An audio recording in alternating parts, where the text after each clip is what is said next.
Transit TV, welcome back again to the studios. We just finished watching Manchester City play out a 0-0 draw at Etihad with Liverpool, with Arsenal. After Liverpool won Brighton 2-1 earlier in the day, going top of the table. It's been a massive weekend for top of the table in EPL.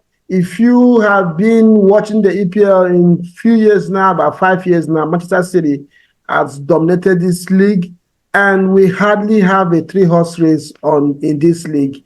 This season, it's been Liverpool, Arsenal, and Manchester City going head-to-head. By this time last season, when Arsenal dropped off the title challenge, they were already 72 points. But this season, they are battling that with Liverpool and Manchester City. Arsenal is dogged in 65 points at the moment. Today, after proceedings, Liverpool have 67 points, top of the league, followed by Arsenal 65 points, and of course Manchester City 64 points. A lot of stakes hung on this game today, but to many, it's still not end of the road for anybody. Nothing is sure yet for either of these teams. It's kind of the result that was expected at the end of before the weekend, and it panned out that way.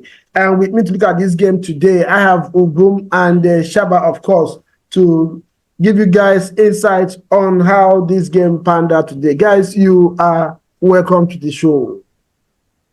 Thank you for having us. Yeah, it's a pleasure as usual.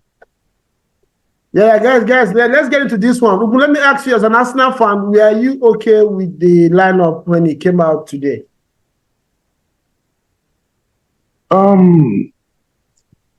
I wasn't. Well, I was okay. My only concern at the exception of the lineup was the inclusion of Gabriel Jesus.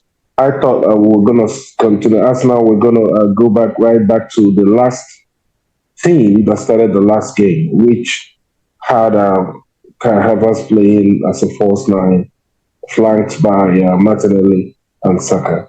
So Martinelli being dropped to the bench in favor of Jesus playing was a bit of a surprise. But, I also knew that there were injuries. Arsenal did a really good job of hiding the injuries that they had within the squad. There was a lot of speculation who was actually injured and who wasn't. People withdrew from their national teams. You just couldn't tell who really was injured. So that lineup probably told me that, Martinelli was actually injured and just coming back from injury and needed to, not start the game. I think that's perhaps the reason for Jesus starting the game. Yeah, Shaba, as a neutral, I've been a United fan, having watched Arsenal the last decade, not really been into it. This is 2 seasons now, considerably. Arsenal have been in the mix of a title challenge at this stage of the season. And having Arteta, a coach that a lot of people felt that he was not experienced enough to coach a club like Arsenal, seeing what he has done and coming to this game today, the way Arsenal approached this game, do you think that was the best way he could have done that at Etihad this afternoon? So, a few things. Arsenal before today was top of the table, right? And going to play City away is never an easy thing. You guys already beat City at the Emirates, which is one for Arsenal. So anything except for a loss would have been perfect for Arsenal today. You guys still have a lot of games to go. There's still 9 games to go. So yeah, exactly. This game does not determine the title winner. It does go a long ways, and the fact that you guys went out there and executed a master plan in playing defensive. At some point, it seemed like as if this was a different team, because the Arsenal we know, they play free-flowing football. They score a bunch of goals against the opponents. But today, it seemed like as if everybody just came out. Gabriel was ready for Haaland.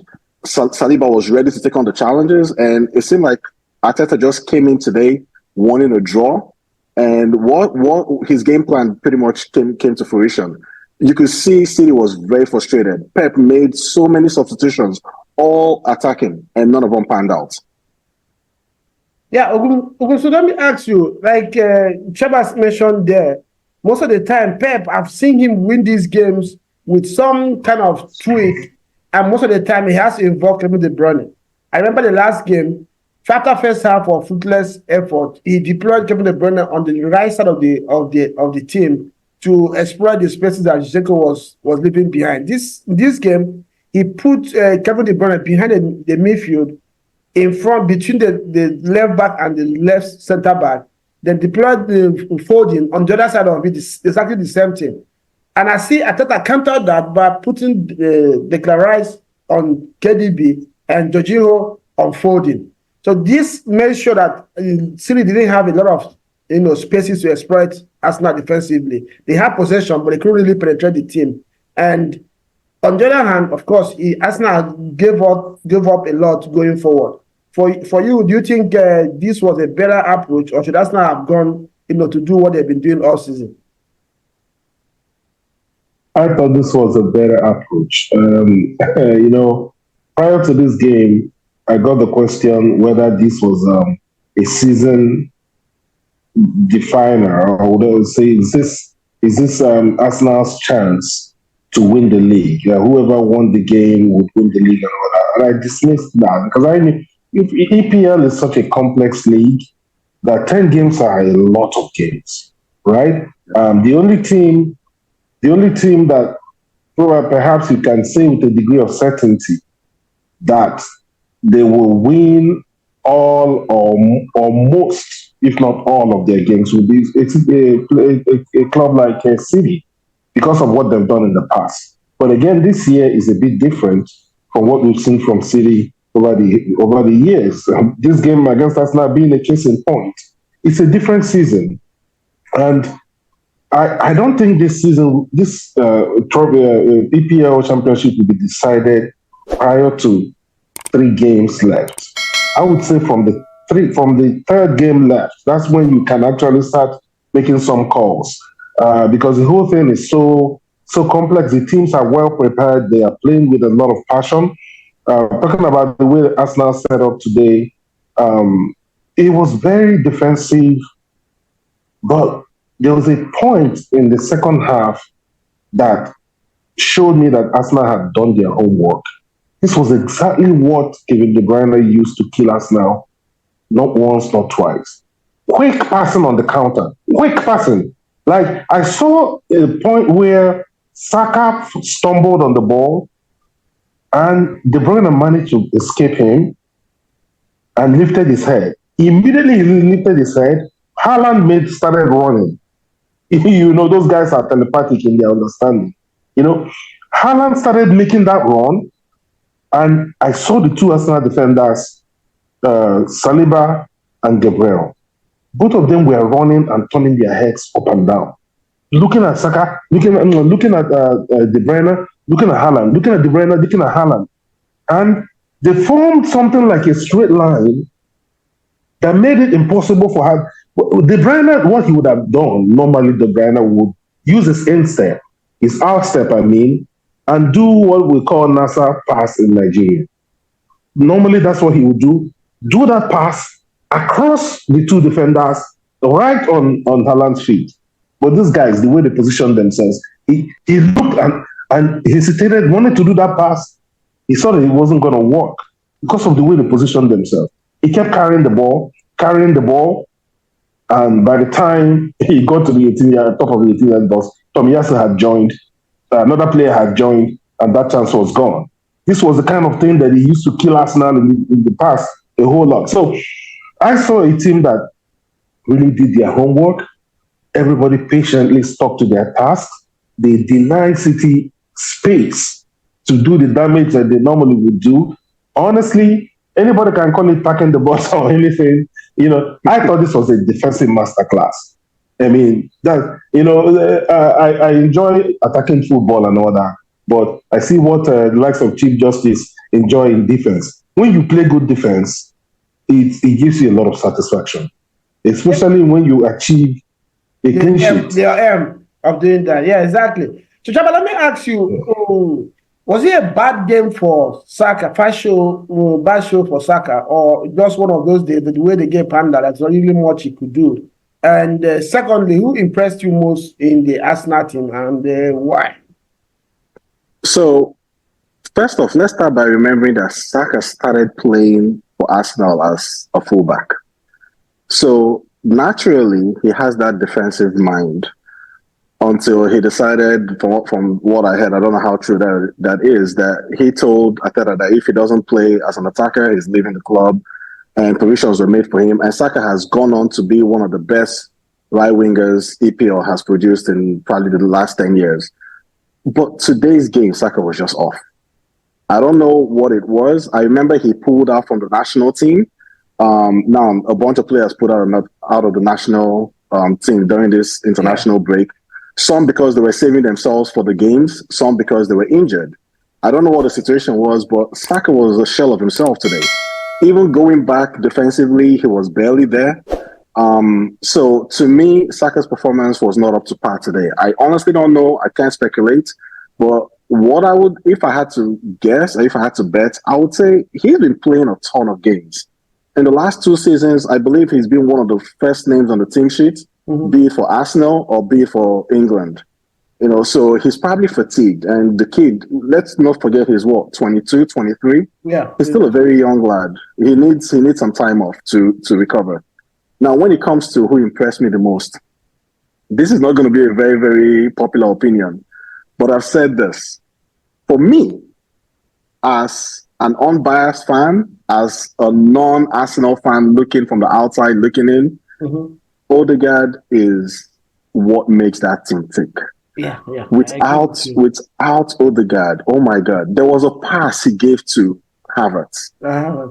If you watch the Liverpool game earlier today, the goal that Salah scored was very similar to that. Salah got a pass. Yeah, McAllister gave him the pass in between the defenders. The defenders didn't expect Salah to get it. Salah turned, one shot, boom, goal. That was the second goal. With Havertz, he got something similar, but he was, I don't know if he was ready. He wasn't ready. Yeah. He wasn't ready. But my point is, that's the kind of vision that Odegaard has. Typically, as a midfielder, what they do is when they see that the defense is packed, they go to the wings and hope for either a cutback or a cross. But Odegaard always manages to find that pass that you just, it will drop your jaw. So to me, Odegaard and his hustle, there was I think, I've forgotten who he went after. I believe it was Akanji. Now, Odegaard is not the biggest guy on the team, but the fight in that dog is huge. No, it was Rodri. Oh, thank you. Where he stood over Rodri and actually helped him up. Yes. Yeah, that goes to show you the heart that Odegaard has. So to me, all season, most people look at the numbers as the ultimate end all be all. But sometimes it's your movements off the play. Sometimes it's your movements with the ball that determines the quality that you bring to the team. And for me, Odegaard has been the MVP of Arsenal all season. I think I agree with you to that extent that if you watch today as second half, as soon as Odegaard started getting on the ball more, Arsenal had more time on the ball and moved up more to attack City. I agree with you on that one. Though for today, I would say William Saliba and Gabriel Magalhaes, their attention to detail, like we mentioned today, made sure that Arsenal came away from this game with at least 1 point. Because normally, when you play against City, especially at the Etihad, you have to be 100% concentrated. Otherwise, they'll just have a way. Mind you, this team has scored in the last 79 games that they have played. They've actually won 56 of the 7 of the games they played at the Etihad. So for Arsenal to go to Etihad today, deny them, they had just 1 shot on target for all 90 minutes, scored no goal, and they had just 4 touches in Arsenal 18-yard box. It tells you the kind of defensive display that this team put up today. So for me, I think officially, Saliba won the Man of the Match award for the game today. It was a very good, like you mentioned, was a very solid defense performance by the team today. Let me ask you, what did Arteta do today that really, really impressed you, that made that if I know you already trust and believe in Arteta, but if you were neutral, you say, hey, this guy is a serious coach that Arsenal have in their hand? Clearly, it's one of the first points that I noticed since the season started. Not just this season, even last season. Growth and learning from experience. Learning from experience that, of course, means you are growing. Means that when you're faced with the same situation as that you failed in last time, you're able to do better than that situation. when we started the show, Justice mentioned that Arteta and some of the pundits on TV said the same thing.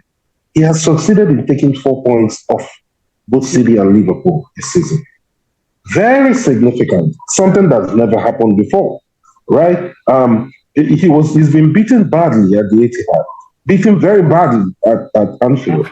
You know, they learned from that experience, both him and his players, and they are showing growth. So for me, this is all a process and a journey. They are ahead of the curve in the journey. This journey should have taken longer than it's taking.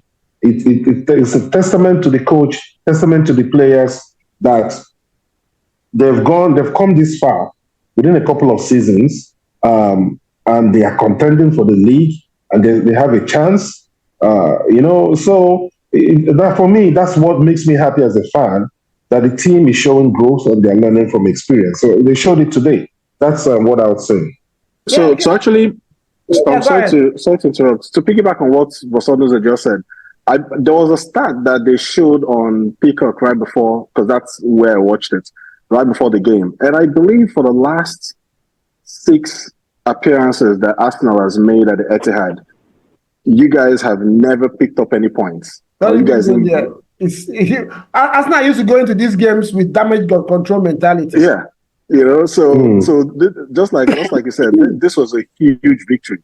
Yeah, it's a huge step. It's still a huge step forward. Yeah. At some point, about 15 into that game, I was like, please, don't do this again, because if you guys manage to score now, the whole story will go back to AI. Sitting what they do that's not the Etihad, because they had put in a lot before about that time of the game. So for me, it was a fair point shared. Both teams didn't really tried to go for it, but they were stampeded by Arsenal. There was just no space anywhere for them to do anything meaningful with the ball. And most of the time, when Arsenal wins the ball, the maturity and the calmness that Saliba, Gabriel, all these guys we are playing with, I think sometimes it also gives you some kind of mental block as being a City player, because you don't even know, you can't rush these boys and get anything out of them. They are so calm and looks well drilled and stuff like that.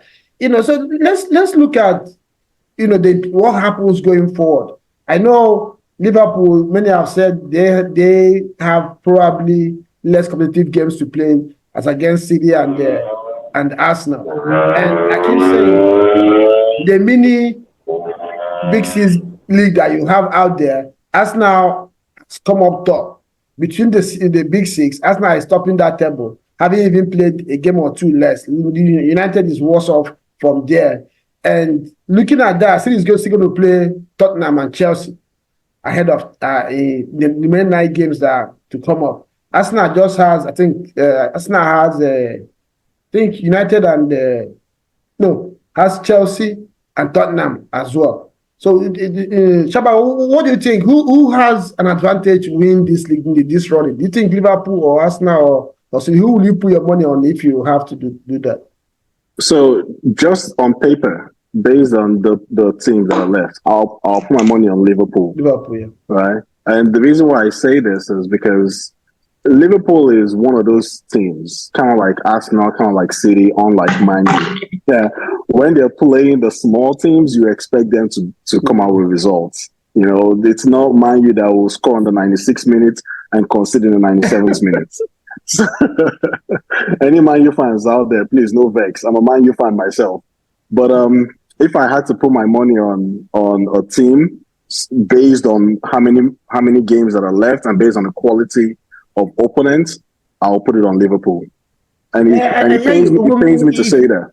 Yeah, I know you're an Arsenal fan, but if you're looking at what is going on right now and how the teams are playing and the games left, if you have to put your money on somebody, who will it be? Arsenal? Will it be Liverpool? Will it be Manchester City? I have no doubt in my mind as to who I will put my money on right now. That would be Arsenal. And not because I'm a fan, but my reason is very clear. It's just the body of work so far and the trend so far. The body of work, by the body of work, I mean how the team has played in terms of how solid they look. especially at the back. Arsenal just went through the Etihad. The City had scored in, I think, about 30-something consecutive games. They have scored in 57. 57 consecutive games at the Etihad, right? Arsenal just went through that game without conceding a goal. Now, on the other hand, I would have tipped. Yeah, I would have tipped Liverpool. The only reason I'm tipping Arsenal ahead of Liverpool is that Liverpool has gotten 26 points so far from comeback victories. They did it again today. They allowed the other team to score, and they do the whole Jurgen Klopp thing. They come back and they win. You can do that and do that and do that. Perhaps when it matters the most, you'll be able to come back. It may not fall for you. It may not fall for you. So that's the only reason that I'm saying, because Arsenal are just so they are so solid at the back that I'm quite surprised myself. There's a lot of commitment that goes into being that solid at the back, and I believe that will, when it matters the most, may give them that edge. Yeah, Shaba, when Arteta came in, Arsenal had a joke of a team. They were just a laughing stock whenever football is discussed in Europe, in EPL especially. And Arteta came in and gradually started building this team. Arsenal was a team that people used to say they don't have money to buy players, they can't sign players. Arteta started removing, taking out players, selling some and cancelling some contracts. A lot of criticism about some of the players that he dealt with, Ozil and the rest, Bendozi, and all these players left the team. I remember in our forum, people used to say he's not a big player manager. He can't deal with big players and stuff like that. So he did that, started with the young ones, now started adding experience. Today in this game, normally City has a strong bench. They go at you. If they go in goal stuff, you look at your bench, you see some very important players on the bench who come in and somehow win the game for them. Because Arsenal would have started with their strongest 11 at 65th, 70th minute. Probably they get tired, lose concentration, and City bring in their big guns and round up the game. Today, it looks like it was reversed. Arsenal started this game still having people like Partey on the bench, still had Tomiyasu on the bench, had Trossard on the bench, Martinelli on the bench. On the other hand, I didn't think that anybody that has really made any good impact for City this season was on the bench. So, tell me, as a rival fan, as a United fan, is that not something that you admire in a team like Arsenal? Do you expect, or are you surprised that Arteta has managed to build this team in this manner? So, Arteta has been with the team, 5 years? 4 years. 4 years. At some point, he's definitely going to be able to build chemistry. And if you notice, a lot of the guys that are on the team are players that started with him, save for, the likes of Rice. Mm-hmm. Personally, Kai Havertz, there you go. That's another player that is, for me, the jury is still out on that one because I don't think Kai Havertz was very instrumental today. I would have rather he played Trossard on the wing and put Jesus in the middle rather than Kai Havertz. But when it comes to the chemistry and the way, the identity that Arteta has instilled in these young lads, he's done an excellent job. And like you said, before Arteta came in, Arsenal was the laughing stock. I mean, you guys went, 2-3 seasons without tasting European football. Arteta himself had part of that, where I think he went 2 seasons where he came 7th back to back. But all that was part of the master plan. He got rid of the likes of Ozil. Ozil is a player that, had he been on Man U, he would have been starting every game. Yeah. Regardless of what the situation is, the coach would have made, even if he's playing left back, they would have made accommodations for him. They make a space for him. There you go. But Arteta knew what he was looking for, and he went for it. And he got rid of these big names. He got rid of Pepe. He got rid of Ozil. Yeah. Even Ramsdale this season. That was a massive call. Massive call. But it has paid off. So with what Arteta has done with Arsenal, it's fantastic. It's to be emulated. Not a lot of clubs, let's be honest, not a lot of clubs will give you as a manager at the time. There you go, to have that patience, because the fans will be in your ear. You look at the financial consequences. but Arteta has done an excellent job. Now, with regards to City, you had said that there really wasn't anyone on the bench, and I beg to differ because this season, was that Belgium kid Doku? Doku. Doku has been excellent this season. You know, Grealish is coming off of injury, so I felt that he played Doku out of position. Typically, Doku plays on the left. When he saw that Gabriel had put Haaland in his back pocket, me as a coach, or shall I say, the hindsight coach in me, looking back at the game 2020, I would have taken Haaland out because Haaland barely had anything today. You know, I would have taken Haaland out and replaced him with Doku and maybe kept Foden in the game. But then again, the fact for you a little bit is Doku. Doku has the trickery, he has the pace. That when he came in, right? Where I was watching the game of Arsenal, I told the guy said, man, Doku. I said, hey, bro, Doku has no end product. And for me, I'm not worried about him. He said, hey, I said, okay, let's watch it. The first game ball he got, second, third, fourth, the guy turned around and he said, hey, bro, thank you very much. I've learned today. If anybody asks me about Doku, I'll say no end product. Doku will trick you, he will swerve you, but at the end of the day, nothing really comes out of it. And secondly, Arteta, unlike before, and that's what I'm saying, when you have a strong bench, you have five options to make substitutions. When you have a strong bench, it's easy to counter what the opposing coach is doing. Immediately Doku came in, he knew that Kivio was not going to be able to keep up with that pace and all those tricks. That in, he brought in Tomiyasu, and that was what he shot in Doku out right there and then. So for me, I'm not asked this question. That's one of the things that Arteta did today that really impressed me. Substitutions that he made were really, really, really on point, well thought out, and in line with what we give him the result that he wanted. In fact, there was a time that Trossard would have squared to Martinelli, I'm sure, or if Martinelli was in that position with his pace, I'm sure he would have gone far ahead of the defender and got something for Arsenal from that play. You know, so it was a very interesting game. And before we go, let me ask you, Shaba mentioned Kai Havertz there. For me, I believe he played well today. Why did I say that? The kind of defenders that City has, Kai Havertz battled these guys. He battled with these guys aerially. For the few times Arsenal had to go long, he was there to hold up play, commit fouls or win fouls for Arsenal. I don't know. Do you think that his starting today was a little bit of, maybe it was a negative on the starting 11, or do you think he did a good job? You're on pause. Oh, my apologies. Yeah. I think that Havertz has become a mainstay, an undroppable, as far as I'm concerned, in the Arsenal team because of the sheer hard work that he brings to the team. Right? He is not scoring a lot of goals, but his runs, he keeps defenders busy a whole lot. And when he's doing that, others can leverage that and take opportunities and score goals. So I wanted him to start today. I was happy he started. And I hope he will continue to start games because he's really helping the team achieve their aims. One of the reasons we were able to at least get a draw from this game is Kai Havertz.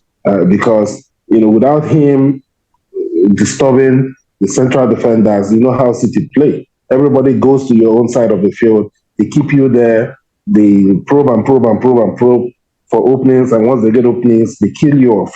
But those openings didn't come today because Havertz did this job of keeping the defenders busy and working hard. So yes, I think it was justified. Yeah, I know. We have the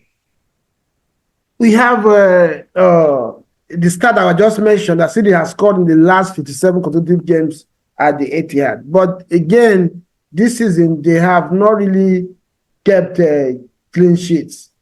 Let's talk about City a little bit. Shaba, what do you think is like I said before, last season, by this stage, Arsenal was on 52 points. City, they are pulling away, which means they have something close to 80.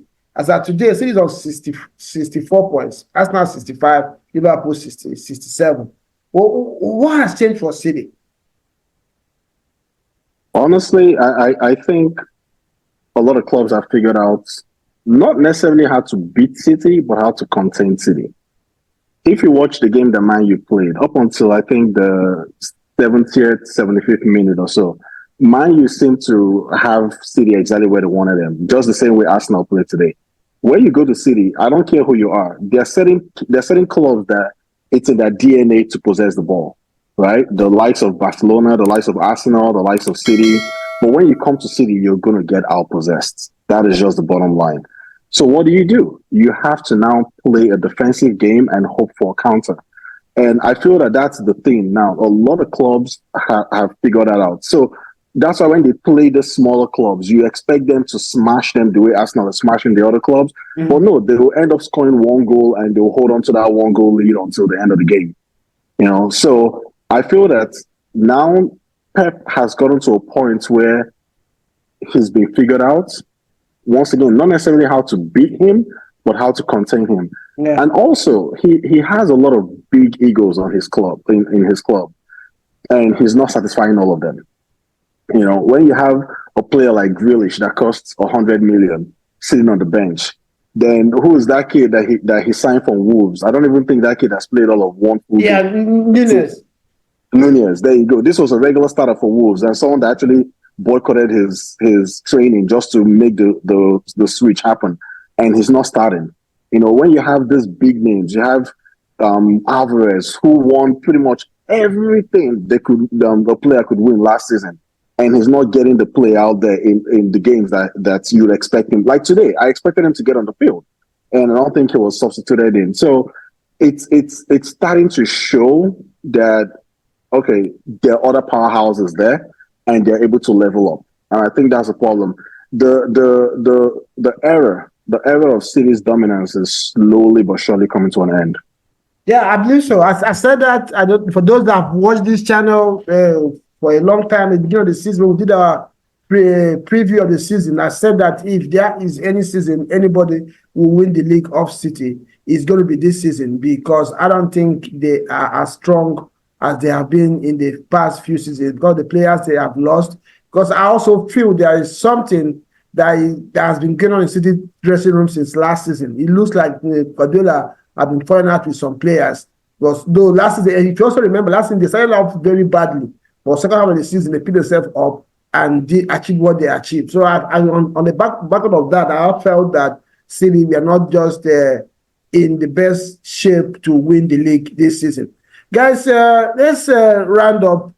It's come and gone. The so much talked about Etihad visit by Arsenal has come and gone. Like Shaba mentioned, Arsenal are going to take 4 points from Liverpool and Manchester City. Okay, you mentioned that, and that's gone now. Between Liverpool, Arsenal, Manchester City, they've played themselves both home and away. So it's now got to do with other teams, who gets better result out of the other teams. And if you look at it right now, Arsenal has done that better than Liverpool and City so far this season. So it's left to be seen what's going to happen the last 9 games to go. The running is on. The challenge is fully charged right now. The players, it looks like, again, if you ask me, not because I'm an Arsenal fan, but I feel Arsenal is somehow slightly favored. Because by this time of the season, normally, Arsenal players are getting injured, the team is depleted. Whereas conversely this time around, important players are coming back from injury. Partey has barely played for Arsenal this season. He's back to fitness. Martinelli was injured. He's getting back. Trossard, in fact, Arteta has a fully fit squad to look to select from, which for me will be an advantage for Arsenal. On the other hand, Liverpool, if you remember, I think a month or two ago, I asked a question: without Salah, can Liverpool sustain the title charge? It's showing that Salah is key to whatever Liverpool probably will achieve this season. Whereas on the other hand, Arsenal has no particular player that can say this particular player is the way. Yeah, there have been outstanding performances by different players, but you have a lot of players in the team that can step up and give a performance. So based on that, you guys, your prediction for who wins the league. So we can round up. Shaba, let me start with you. Okay, so I think out of the games that you guys have to play, the one denominator that is actually considered the toughest is Tottenham. Tottenham, yes. Tottenham, they're gonna be the kingmaker of this league. Whoever, in my opinion, beats Tottenham, and I'm hoping it's not all three. I'm hoping just one, so that this prediction can be right. But whoever that beats Tottenham wins the league. That's my prediction. Okay, Ugu, let me put you on the spot. I know you answered that question earlier on, but now talk about it. Just prediction, not if. Who do you think is going to win this league this season? What does your instinct tell you? You're on mute. Sorry. Yeah, I'm not predicting anything. I'm not going to allow anybody near me to predicting anything till third game. But again, I already did a bit of I provided an answer to this in an indirect way, in the sense that I think that Arsenal have the best chance because of what they've done so far, because of their current makeup, and because of the discipline I saw again today against City. I think they have the best chance, no matter the schedule. It was this game against City that I wanted to see how it would go before I can say, hey, okay, this team is ready. And they've proven to me with the way they approach the City game and with their backs against the wall, this is a sharp contrast from all the games we've seen in 2024 so far. Arsenal are yet to fall behind any team so far in 2024. So based on that, I would hedge my bet on their chances of winning, but I'm not predicting that they'll win it. Yeah, I'm like you, but I also lean towards Arsenal. Like I said, not because I'm an Arsenal fan, but if all of us have been watching EPL for so many years now, it's not just what you play on the pitch that gives you the title. Sometimes some things have to come together in your way. Sometimes referees, sometimes injuries, sometimes individual mistakes here and there. But this season, all these have been going. Normally, the game today, the referee somehow would have given City something to lash on and get the 3 points. And when the Arsenal fans talk about it, they will tell them they're giving excuses. But today, Anthony Taylor, for me, it felt like he told himself, there is no way I'm going to link any winner to this match today to my name. Yeah, that's right. If you want to win the game, bro, find a way and win the game. But me, I am not ready to give any chance to anybody to say, okay, if he had done this way, he would have still be right, but he did this way. No, he was just clear from the beginning, no yellow cards until when he knew that it's going to be difficult for somebody to get a second yellow card.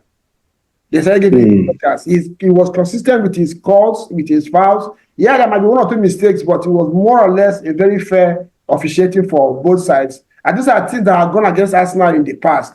Injuries, like I said, at this time of the season, brand players are coming back from injury. As against before, by this time, they are all falling apart. The team is falling apart. So looking at that, I would believe, I was telling somebody too, some of the interviews that we did, watching the Mourinhos, the Fergusons, and Wengers, and Conte that won this league, what they usually do is they try not to lose away to their rivals. They win at home, then they go away, they find a way to get a draw or a win. And this is what Arsenal has done this season. Liverpool and City have not beaten Arsenal this season, both home and away. So it shows you that Arteta, like Ugo mentioned, has grown and understands how it works in this league. Ugo, if you remember, flashback last season, when Arsenal went to Etihad, yet I had this debate. I told you, should Arsenal be conservative? He said no. They've played attacking football all season. That it will not be nice. It will not be good for them to go to Etihad and surrender their attacking football. And we know what happened in that game. This season, I thought I had done the other way around, and we are happy with the outcome. So, guys, thank you for coming to the channel. Our viewers, don't forget to subscribe if you've not done so. Check out our channel. We have so many videos, so many content after this game and during the game today. So many fans spoke about the game, spoke about the clubs and the title charge.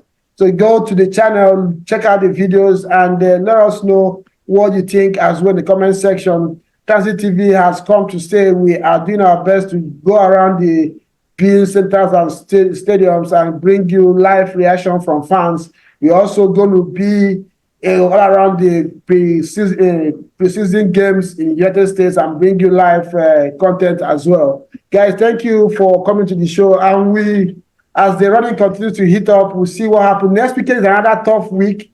I think Liverpool is going to play United. City will play. Arsenal will go to Brighton, will host Brighton or go to Brighton, and City will be playing, I think, Chelsea or so. So it's another big weekend again in the title challenge.